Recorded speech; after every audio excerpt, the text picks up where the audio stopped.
मैं समुंदर के फ्रंट पोज पर आ गया हूँ। उसके पीछे से ठीक ताज होटल है, ये रहा ताज होटल है ये। और काफ़ी लंबी वीडियो हो जाएगी, इसके लिए मैं थोड़ा स्किप भी करता रहूँगा, उसके लिए कोई टेंशन नहीं है। और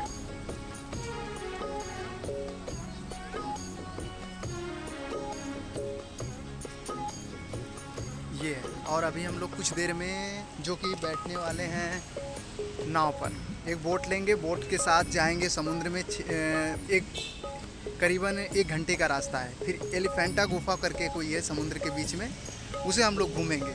तब तक के लिए आप लोग एंजॉय करते रहिए।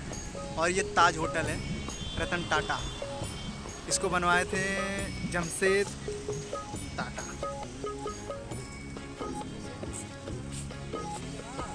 ये हमारा मित्र धर्मेंद्र।